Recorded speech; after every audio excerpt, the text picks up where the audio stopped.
Er ist eine typische Familienkutsche, schwer, unsportlich und behäbig. Doch kaum jemand weiß, dass der Volvo 240T einst auf den Rennstrecken ein richtig heißes Eisen war. Es macht einfach einen Mordspaß, das Auto nach so langer Zeit mal wieder auf einer Rennstrecke zu bewegen. Und das ist einfach ein klasse Gefühl. Der Volvo 240 Turbo in der Rennversion. Heute bei Classic Rides.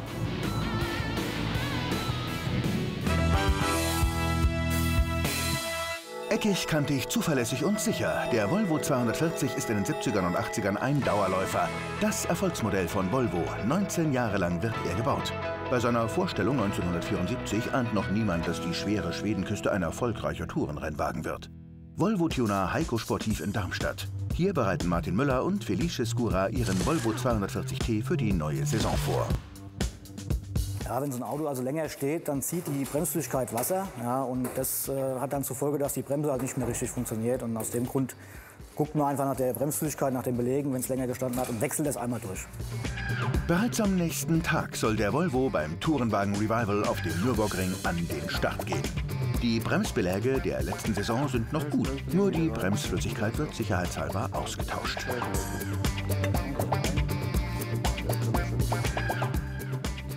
Der Martin ist oben und drückt auf das Pedal, dass der Pump aufgebaut wird. Das heißt, die Flüssigkeit läuft in den Zylinder rein, der Zylinder wird vollgefüllt.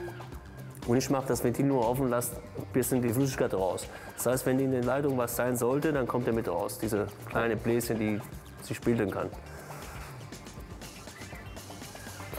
Okay? Ja. Okay. So, jetzt haben wir ein bisschen versaut. In Darmstadt gibt es keine Teststrecke, deshalb findet die erste Probefahrt auf der Straße statt. Martin und Felice suchen dafür die passenden Reifen aus. Wir machen jetzt Regenreifen drauf, mit denen können wir also auf der Straße ruhig mal jetzt bei dem Wetter mal eine Testfahrt machen, das geht schon mal. Ja. Weil mit Slicks ist auf der Straße ein bisschen schlecht. Der Regenreifen hat ein bisschen mehr Grip, praktisch, weil er ein bisschen weicher ist. Die Felgen für den Volvo sind eine Sonderanfertigung. Nee, das sind nicht mehr ganz die Originalfelgen von damals. Das sind die Felgen, wie sie damals im Motorsport benutzt wurden. Das sind BBS-Felgen. Die haben wir extra machen lassen, weil es sie nicht mehr gab. Und, also original hat das Auto 15 Zoll Räder gehabt. Jetzt haben wir 17 Zoll Räder drauf. Martin und Felice checken den Wagen noch von unten. Schließlich soll er kein Öl oder Wasser verlieren. Und auch die Gelenke müssen passen. Jetzt gucken wir noch mal hier vorne. Das Kreuzgelenk, ob das in Ordnung ist. Sieht auch gut aus, Gummilage, ist gut. Ist okay. Andere vorne, kurz vorne. Mal gucken. Ist gut. Ah. Außenspiel ist drin. Können wir machen, ja. Und machen wir eine Proberunde, oder? Das würde ich vorschlagen. Ja. Eine gute Idee. Okay, machen wir das. Jahrelang hat die Mannschaft von Heiko Sportiv nach einem Original-Renn-Volvo gesucht. Viele Modelle sind verschollen. Also wir haben über einen Bekannten erfahren, dass in Schweden so ein Fahrzeug noch vorhanden ist, was dort zu Rallye-Zwecken missbraucht wurde und in einem sehr, sehr schlechten Zustand ist. Aber es war halt sehr schön, dass es an für sich ein Original war, mit einer Original-Fahrgestellnummer. Und da haben wir uns entschlossen, das Fahrzeug hierher zu holen. Ja, Felice, gucken wir noch mal am Öl, bevor ich losfahre. Ne? Ja, das machen wir auf jeden Fall. Der Ölstand passt. 3 Jahre hat Martin nach Feierabend zusammen mit seinem Kollegen den heruntergerittenen Volvo restauriert. Ja. Verständlich, dass er da bei jedem Start mitfiebert, ob die Maschine anspringt. Ja, sehr spannend. Also es ist jetzt wirklich der erste Start jetzt in der Saison. Und da ist natürlich die Spannung mehr groß, ob alles so läuft wie gehabt oder wie geplant. Hier, Felice, ich mach jetzt mal an, ne? Ja, okay, lass laufen.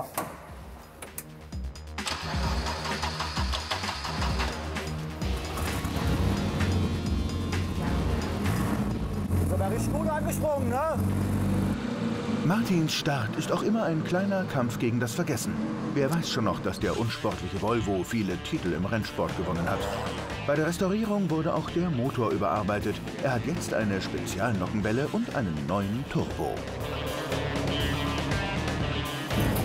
Ja, also das Gefühl, wenn man den 240er wieder rausholt nach einer langen Zeit, das ist einfach immer klasse, weil es ist einfach ein ganz spezielles Auto, was so seine Eigenheiten hat und was unwahrscheinlich Spaß macht und unwahrscheinlich direkt vom Ansprechverhalten, vom Fahrgefühl. Es gibt eigentlich nichts Besseres, als so einen Youngtimer zu bewegen. Da lernt man noch richtig oder da merkt man richtig, dass man Auto fährt. Ja.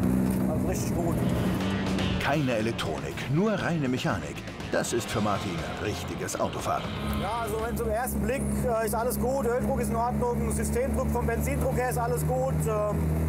Ja, alle Anzeigen funktionieren nach wie vor und die Werte sind alle in Ordnung. Also normalerweise spricht nichts dagegen, dass wir am Wochenende Spaß haben auf der Rennstrecke. Martin gibt kurz Gas, um den Ladedruck zu überprüfen. Und plötzlich gerät der Start am Nürburgring in Gefahr. Irgendwie macht er nicht genug Ladedruck. Vielleicht ist irgendwas mit der Zündung oder vielleicht noch mal überprüfen. Na, es könnte vielleicht nur ein Schlauch von der Ladeluftkühlung irgendwo ab sein, weil er macht nicht richtig Ladedruck, baut er nicht richtig auf. Müsste eigentlich ein bisschen mehr Ladedruck machen, vielleicht ist irgendwo ein Schlauch undicht oder sowas, müssen wir noch mal gucken. Ein loser Schlauch wäre schnell repariert. Martin will aber kein Risiko eingehen und fährt sicherheitshalber gleich auf den Prüfstand. Wir wollen jetzt hier auf dem Prüfstand nochmal die ganzen Parameter überprüfen, sprich Benzindruck, Ladedruck und so weiter. Und das können wir auf dem Prüfstand sehr gut machen, weil wir da eine konstante Zugkraft haben, konstante Geschwindigkeit fahren können. Und ich habe jetzt bei der Probefahrt festgestellt, dass ein bisschen sprotzelt und nicht richtig durchzieht. Und ja, das werden wir jetzt auf dem Prüfstand rausfahren, was es ist. Felice kontrolliert, ob die wichtigsten Schläuche und Anschlüsse fest sitzen. Er will als erstes die einfachsten Fehler ausschließen. Das ist schwer zu sagen. Also wenn wir jetzt auf den Prüfstand sind, dann können wir richtig sehen, was das Fahrzeug überhaupt macht. Ob der wirklich sprotzelt, weil wir müssen ja gucken, ob es wirklich, wo es herkommt. Kann ja, wie gesagt, Schläuche sein, kann auch Zündkerzenstecker sein, kann Benzindruck, kann Ladedruck sein. Aber das sehen wir ganz genau, wenn wir jetzt auf dem Prüfstand sind. Ich mache nur einen kleinen Durchcheck, ob wirklich alle Schläuche drauf sind, einen Stecker, und dann werden wir ausprobieren. Während Felice den Motor checkt, zurrt Martin den Volvo fest. Denn rutscht der Volvo bei Geschwindigkeiten von über 100 Stundenkilometern von der Rolle, wird es lebensgefährlich.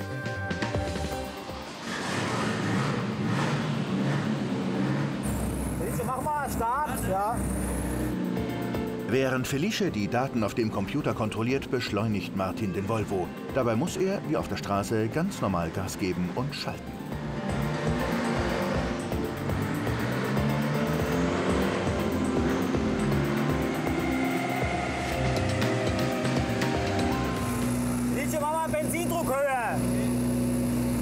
Ich habe jetzt auf dem Prüfstand gesehen, dass der Benzindruck ein bisschen niedrig ist und wahrscheinlich kommt dadurch der Leistungsverlust oben rum, dass er nicht ganz richtig Druck aufbaut.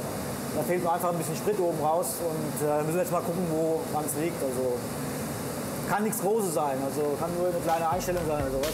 Müssen wir schauen. Mit wenigen Handgriffen erhöht Felice den Benzindruck. Okay, Martin, eingestellt ist das alles. Du kannst noch mal auf den Prüfstand fahren, guckst, dass alles okay ist. Und wenn es alles okay ist, fahren wir dann auf die Straße nochmal. Dann mache ich jetzt noch mal, fahren wir noch einmal. Machst du gerade hier wieder an auf Start? Okay. Ist der Benzindruck zu niedrig, bekommt der Zylinder nicht genug Sprit und die Leistung des Motors fällt ab.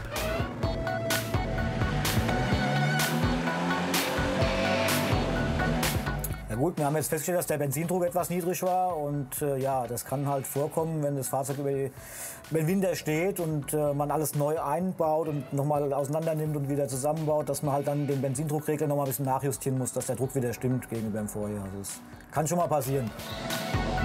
Martin macht sofort eine zweite Probefahrt, um zu sehen, ob der Benzindruck jetzt konstant hoch bleibt. Oh ja, jetzt geht er richtig gut, jetzt fühlt sich richtig gut an, ja, richtig gut. Sauber, läuft sauber hoch, ja. Also, Druck ist da. Mal kurz durchbeschleunigen, mal gucken, was er macht. Ja, toll, jetzt geht er, ja. Super.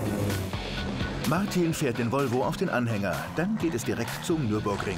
Für eine Pause unterwegs ist keine Zeit mehr. Zu lange hat die Panne die Abfahrt verzögert. Der nächste Morgen. Jedes Jahr treffen sich hier am Nürburgring die Stars der DTM und DTM der 80er und frühen 90er Jahre. So wie dieser Mercedes 190 Evo und der Opel Omega. Der seltene Volvo 240T weckt bei vielen Fans Erinnerungen. Ja, die meisten sind begeistert, dass es so ein Fahrzeug noch gibt, dass es Leute gibt, die sich mit so einem Fahrzeug beschäftigen und das auch, ja, sage ich mal, lieben und pflegen und dann mit an die Rennstrecke bringen, um den Leuten das also auch wirklich noch mal zu zeigen, weil es da halt auch wirklich kaum noch was von gibt und ja, M3 gibt es jede Menge, aber so ein Volvo 240 Turbo sieht man halt wirklich sehr, sehr selten. Nur noch 6 Original-Renn-Volvo von damals haben überlebt, wobei der Heiko-Volvo sogar ein ehemaliger Werkswagen ist. Während der Motor bei niedrigen Drehzahlen warm läuft, ist Martins Puls schon auf Touren.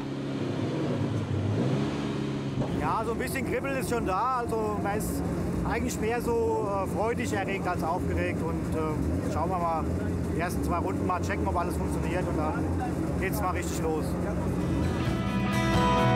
Kurz vor dem Start zum ersten Lauf. Hektik bei allen Teams. Martin hofft, dass der Benzindruck hält. Felice lässt den Motor weiter warm laufen. Dabei hat er alle Instrumente im Blick. Heute darf nichts mehr schiefgehen. Schließlich hat sich das Team ein großes Ziel gesetzt.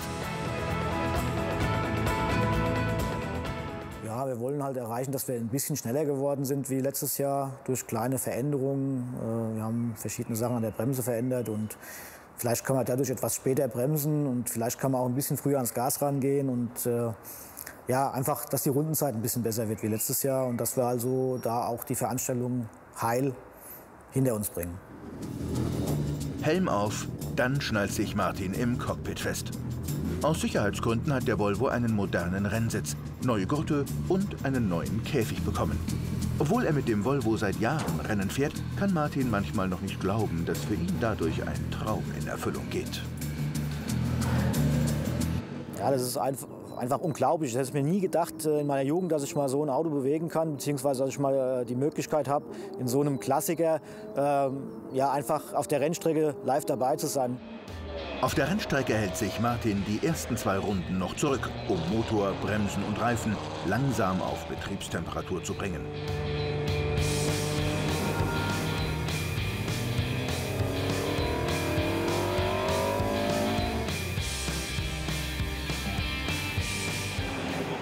Wie verabredet kommt er dann an die Box. Felice überprüft schnell den Motor, ob alle Schläuche halten und die Anschlüsse dicht sind. Martin ist mit der Performance des Volvo zufrieden. Ja, das ist ganz gut, das Anflugdrehen ist momentan das Mixer-Temperatur zu bekommen bei dem kalten Wetter. Bremsbalance kann man noch ein bisschen einstellen, ansonsten läuft er wirklich gut. Macht viel Spaß. Als der Volvo 1984 erstmals in Deutschland zu einem Rennen startet, lacht das halbe Fahrerlager über den Kohlekasten aus Schweden. Nach dem Rennen lacht niemand mehr. In der historischen Tourenwagenszene ist inzwischen natürlich längst bekannt, was sich hinter dem vermeintlich schweren Elch verbirgt. Es macht einfach einen Mordspaß, das Auto nach so langer Zeit mal wieder auf einer Rennstrecke zu bewegen und das ist einfach ein klasse Gefühl. Vorne eine Aerodynamik wie ein Holzklotz, hinten eine starre Achse. Trotzdem überholt Martin viele der jüngeren Rennwagen. Der Benzindruck steht wie eine 1, also wir haben schön 6 Bar Benzindruck und das ist das, was wir haben sollen, läuft also wirklich perfekt. Martin gibt noch einmal richtig Gas, aber das Ziel, die Rundenbestzeit des Volvo zu knacken, schafft er in diesem Lauf nicht. Nach 45 Minuten Fahrzeit müssen die Boliden wieder an die Box. Martin hat ein paar Ideen, um das Setup zu ändern, damit das Unternehmen Rekordrunde im zweiten Lauf noch klappt. Du kannst auch noch mal Fahrwerk gucken, ob da alles so ist, wie es sein soll. Also einfach mal kurz anheben und mal gucken, ob alles ist. Also an für sich fährt er sich gut und Okay. Was ist mit deinem Grip hin, Temperatur? ja, kriegst du jetzt momentan in den 2, 3 Runden kriegst du keinen richtigen Grip hin. Sollen wir mit dem Druck ein bisschen runtergehen? Für die erste Ausfahrt war es wirklich richtig schön, richtig Spaß gemacht und das Auto läuft gut und ja, soweit kaum Probleme, ein bisschen Probleme mit Gripaufbau von den Slicks jetzt, weil man halt schlecht Temperatur aufbauen kann, wenn man immer nur so ein kurzes Stück schnell fahren kann, dann wieder eingebremst wird und dann die Temperaturen sind auch nicht so hoch momentan und ja, aber ansonsten hat riesen Spaß gemacht. Ist wieder jedes Jahr wieder neue Freude, wenn du da einsteigst und spürst, wie direkt das Ding also dir wirklich Rückmeldung gibt und wie du da auf der Hinterachse wirklich mit der Hinterachse fahren kannst statt mit der Vorderachse, also gegenüber einem modernen Fahrzeug. Ja. Der Volvo 240T im Motorsport, das ist eine unglaubliche Geschichte. Als der Volvo 240 im Rennsport an den Start geht, gehört er beinahe schon zum alten Eisen. Knapp ein Jahrzehnt wird er bereits gebaut. Dann entdecken die Schweden das Potenzial ihrer kantigen Kiste und zaubern das Evolutionsmodell Turbo Plus aus dem Ärmel, eine getunte Version mit Stärke-Motor. Damit ist der 240 in der seriennahen Produktionswagenmeisterschaft von Anfang an vorne dabei. Ja, hier haben wir unseren Volvo 240 Turbo ja, aus den 80er Jahren. Der ist damals in der Tourenwagenmeisterschaft eingesetzt worden und auch sehr erfolgreich eingesetzt worden. Er war zum Beispiel 1985 Tourenwagenmeister mit dem Fahrzeug. Die Fahrzeuge sind damals sehr, sehr seriennah gebaut worden. Das heißt, da durfte man zum Beispiel keine Kohlflügel verbreitern oder große Spoiler oder Schweller dran machen. Sieht man hier auch ganz schön. Man hat also wirklich das Rad gerade so breit machen können, wie der Kohlflügel original war. Ja. Und das war vom Reglement so bestimmt. In der Gruppe A musste man also diese ganzen Regeln einhalten. Ja, und hier an der Front kann man also auch sehen, das sieht aus wie ein Serienfahrzeug. Ja, diese klassischen Scheinwerfer, die damals verbaut wurden. Frontschürze also auch komplett Serie. Das heißt, da gab es nur so einen kleinen Frontspoiler. Mehr war nicht erlaubt. Ja, auch hier an der Seite kann man also sehen, zum Beispiel die Spiegel. Die Außenspiegel sind auch komplett Serie. Das war also damals in der Serie genauso wie jetzt am Rennwagen. Da hat man einfach nichts verändert. Was man also verändert hat, ist zum Beispiel die Abgasanlage. Da hat man ein Flammrohr montiert. Das heißt, das war ein offenes Rohr, was direkt vom Turbolader nach außen ging. Ja, und hier kann man zum Beispiel auch noch mal schön sehen, da haben sie also damals einfach so einen Spoiler hinten drauf gedübelt auf den Heckdeckel. Ja. Und das war halt dann, ich sag mal, das ganze Aerodynamikpaket, was man in der Tourenwagenmeisterschaft erlaubt und auch benutzt hat. Ja. Das war also eigentlich auch ein Serienteil, was man also auch auf der Straße nutzen konnte, hat man es einfach im Motorsport halt mitgenutzt. Ja.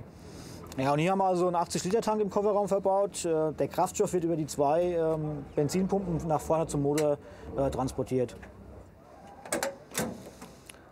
So, hier im Innenraum kann man also auch wirklich gut erkennen, dass das Fahrzeug aus der Serie kommt. Man sieht, dass es ein serienmäßiges Armaturenbrett an für sich verbaut ist. Alles andere ist rausgenommen worden, also die ganzen Dämmmaterialien, die Verkleidung bis auf die Türverkleidung hat man alles rausgenommen, um einfach vom Gewicht her runterzukommen. Man durfte damals in dieser Klasse rund 1140 Kilo haben und das hat man halt dadurch erreicht, indem man alles, was unnötig war, aus dem Fahrzeug rausgenommen hat.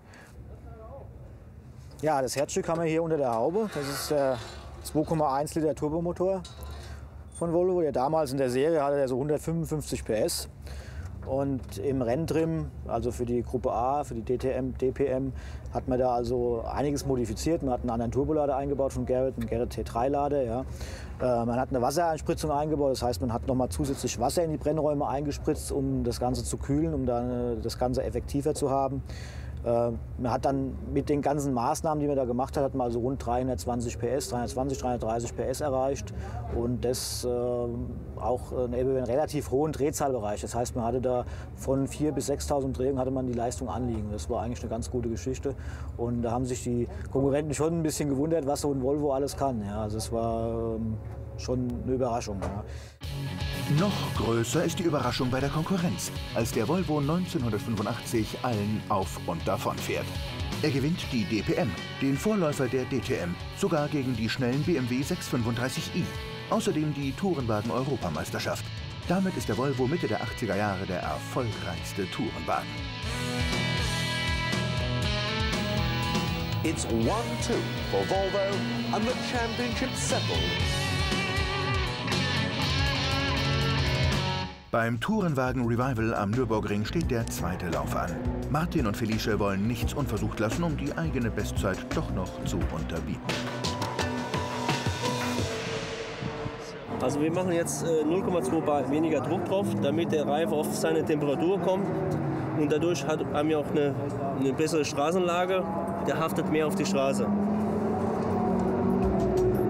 Bei weniger Druck erwärmen sich die Reifen schneller und kommen auf höhere Temperaturen. Dadurch verbessert sich der Grip des Fahrzeugs. Mit dem neuen Setup hat Martin jetzt nur noch ein Ziel vor Augen. Ja gut, wie gesagt, wir versuchen jetzt im zweiten Lauf die Zeit einfach zu verbessern und eine gute Zeit hinzulegen. Wir haben jetzt den Luftdruck ein bisschen runtergenommen, dass wir mehr Grip haben. Und jetzt muss der Patrick mal messen und muss mal schauen, welche Zeit wir da hinkriegen. Mit am Start beim Tourenwagen Revival sind auch zwei der größten Konkurrenten des Volvo aus der damaligen Zeit, der Rover Vitesse und der BMW 325i. Der Rover hat einen 285 PS starken Motor und, wie der Volvo, eine hintere Starrachse. Aber genau wie der BMW hatte er damals meist das Nachsehen gegen den Volvo.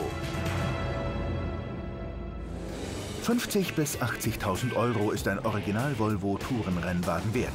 Die Autos starten zum zweiten Lauf. Zu den schnellsten im Feld gehören die vielen BMW M3 und die Mercedes 190 Evo, beides wesentlich modernere Autos als der Volvo.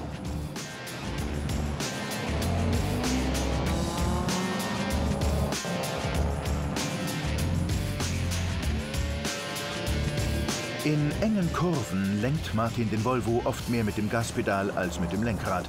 Denn mit dem starken Motor und der leichten, angetriebenen Hinterachse lädt der Volvo immer wieder zum Driften ein.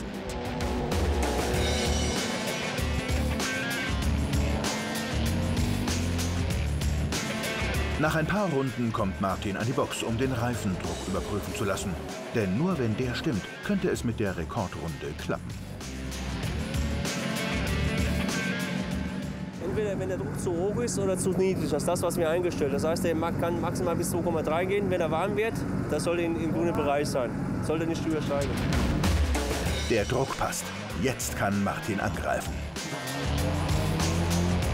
Dabei sollte er Verbremser wie diesen vermeiden, denn mit einem Bremsplatten läuft das Rad nicht mehr rund. Doch bis auf kleine Quersteher fährt Martin konstant sauber und schnell.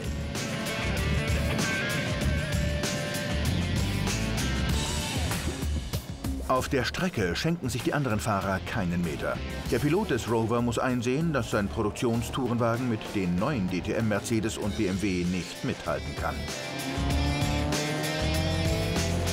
Martin dagegen lässt in den letzten Runden den Schwedenhammer noch einmal richtig fliegen. Das Rennen ist zu Ende. Hinter dem Pacecar geht es zurück ins Fahrerlager. Martin weiß noch nicht, ob er eine neue Rekordrunde geschafft hat.